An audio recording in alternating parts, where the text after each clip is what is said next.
Hi friends, welcome. Today I want to share with you another excerpt from a conversation I had with my friend Michael, aka Kiddox, on Instagram. You can find him below, as well as the full conversation, which is on the James Red podcast. We spoke about, we went into some advice for introverts who are street photographers, of which there are actually many. And it was one of the more special parts of the conversation. I really enjoyed it, and I hope you get something out of it. Enjoy. What would you say to somebody who is like you, but like they're like the 16-year-old version of you, and they want to like they're interested in this sort of thing, and they're introverted, and maybe they don't want to be around people, but maybe they like photos of people. Maybe they're dealing with some internal conflict. What would you say to help them be a happier person and pursue their creativity? Well, if they're into photography, I feel like they should just. I feel like all they should consume is like philosophical conversations about photography, and try not to like get too focused on what you're shooting. Like it doesn't matter if you're like shooting with like a phone or any. If you don't have if you have a phone, like use that as a tool to express yourself and use it to learn the fundamentals of photography and. Like do your research on different styles and techniques and apply them to your photography and try to like build up your skill and not worry too much about the gear. And also when it comes to like shooting other people and like taking other people's photos, like if you're trying to do street photography, I'm still struggling with this, but I just go for it. Like if you could either just not even interact with the person, or you could even ask the subject if you can take their photo. And I know that might be like very, very, very scary, but the worst thing that could happen is they say no, and then like they'll never see you again, you know? It's interesting that there are different types of introverts. I've learned there are people who who literally have no interest in doing scary things like outside of their comfort zone socially. And then there are people who like the idea of being very outgoing. They like the idea of pushing themselves, but they're scared to do it. They have a lot of social anxiety around it. I fall into that category. Are you like that? I'm just like that as well. I'm so like, I think it's so cool to like go out and have like a sense of feel like to be a part of something. And recently I've been like hanging out with a lot of like-minded people, and it's just so relieving that I'm not like alone in this like photography world. Like there's definitely a lot of people who are in the same position as you, or they were and they're, or you know what I mean? Like there's a lot of people who are going through the same things you are, and it's good to like connect with them because you'll feel more at home. Like you'll just feel less alone, you know what I mean? Yeah. I think it just brings like having company and like not being alone in your own thing. Like I think it's like a good thing to have people around you who are doing the same thing. Agreed. And to your earlier point, I resonate with a lot of your story, so I absolutely agree with that too. That we kind of all tend to come from the same place. Not all of us, but you tend to come from the same kind of place that I came from to get to where you are, right? So like I started in filmmaking as well. I decided to take on photography for very similar reasons as you. I am an introvert that likes the idea of being outgoing and challenging themselves. You are that too. And yes, you like that community connecting with one another literally produces a different chemical in your brain that you don't get from other types of happiness, right? But back to the idea of different types of introverts, like my mom is an introvert, but the idea of speaking in public is just completely uninteresting to her. Whereas that sounds so invigorating to me. Like that would be so fun, but at the same time, I'm going to overthink it, right? Yeah. So what do? I decide to go out and take photos and and decide to sometimes walk up to people and scare the crap out of myself because I like that challenge. I like overcoming that challenge. I like the adrenaline rush of it. Some people, they're just completely uninterested. They just want to go, they just want to be a novel writer in their basement. And that's cool. That's, I mean, obviously you should talk to people sometimes, but that's fantastic.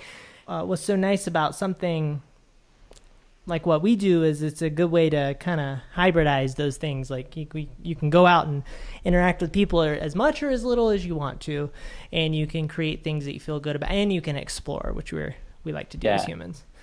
I mean, human interaction is like one of the most important things of being a human, and especially in this day and age where most of your connections are through a cell phone screen. Yeah.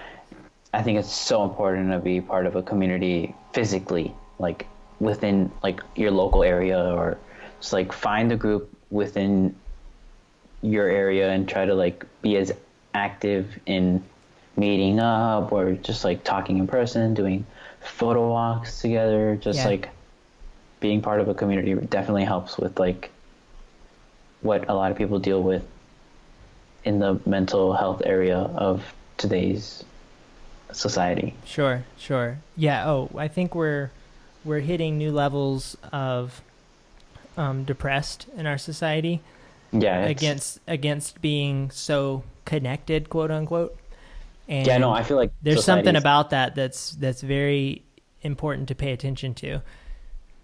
I feel like society has never been so disconnected. Yeah, I agree. Yeah. So, and I feel Weirdly like more people should call each other instead of texting each other. Yeah. More people should video chat. More people should just meet each other out. You know what I mean? More That's people it. should go out and meet people, go outside and have real conversations. I feel like more people should like make small talk. You know what I mean? Even if you're on the train and just like talk to the person next to you, like, hey, what are you doing? Like, what are you reading? Or, you know what I mean? Like, oh, nice outfit. Like, just do like small talk can go a long way. Like, even if it's such a small little thing and it might be meaningless to the person who you're talking with, but you just don't know how meaningful it could be. And also, it might be hard when you first start out sometimes, but you build up momentum when you do that. Some of the points where I'm the most happy is when I have interaction after interaction. I've built up this momentum towards connecting with people, and it gets easier and easier. And then you when you run into the next person, it's easier to smile at them or say hi, because you're like riding this wave. And I love that. Yeah. But it's this huge buildup that can be really hard. And if you've been away from that for too long, it's going to keep you away from doing it. But that's exactly why you can't fall into that. Yeah, it does get scary sometimes. Like I remember like going to those events, like I'd be like nervous to meet the people that I met online, meet them in person, but they're just normal people, Yeah. And meeting new people and all that stuff, like going out like to these events, like whether it's like photography related or anything, like I'm nervous, but by the time I get home, my voice is gone, and like I feel like beautiful. I feel like that's amazing. So like every time I tell myself always like, if my voice is gone, then I did something right. Like if I'm losing my voice, I did all the talking, and it just feels great because I don't know. It's like I did my social stuff. Like I don't know how to explain it. Sure. I've also learned that what really helps me out if I go to some sort of event is to, it's funny how much I end up talking about events on these things. It's kind of a weird thing to me that happens, but I like it. When I go to an event, I find that focusing on being like serving to the other person, like focusing on the other person's needs as opposed to like, how can I get these people to like me, is an incredibly useful way to go, because it zeroes your mind in on a task, and it makes it less about how these people are going to perceive you and how you're gonna get them to talk to you in like awkward moments and this and that. If you go in there and say, I'm going to try to find ways to help people while I'm here, right? Or I'm going to try to talk to them about things that maybe like, let me find their struggles and let me see something that I can help, help them with their creative process or with the work that they're doing, or just listening to them, right? Just It's a great start. Just listening to a person. Yeah, like ask them what's their story and where they come from. What are they up to? What are their passions? Right. Like why are you here? Like you can get through a lot of that nervousness with an approach like that. I've learned. I think like listening is like really important. Like I feel like if you could make it so that you're the one listening, and like have the other person tell you everything, spill all the beans out. Because nobody does that. Nobody. There's not a lot of good listeners in daily life, and we're always in such a hurry when we're interacting with people, and so I really tried hard to like be the opposite of that. I want to be the antidote to that problem when I talk to people, and I try really hard to be a good listener. And whenever I notice that people aren't good listener, like I'll meet up with entrepreneur types sometimes with the freelance work that I do, and I'll notice that because they're very high speed and they like to talk and they're having 20,000 meetings a day, and I'll like start a sentence and then they'll interrupt me, and that's such a turnoff for me. I mean, obviously I like a lively conversation, I like a good like debate or whatever, but if I want to feel like we're present with one another. I like presence in people, so I try to be that. I think that's something that hopefully I can try to bring to the world when I have these conversations. I try to be that, and I think that that's incredibly valuable. And I think that if you are like nervous about going and finding other people like you and hanging out with them, like start with being a good friend and listening to them, and so many things will start to line up because of that. Thank you for watching. I hope this gave you life, as the under 13s say. Links to the podcast and to Kiddox below. Brush your teeth twice a day. Goodbye.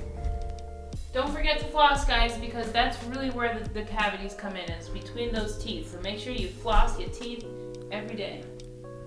You're so smart, my wife. You're so smart.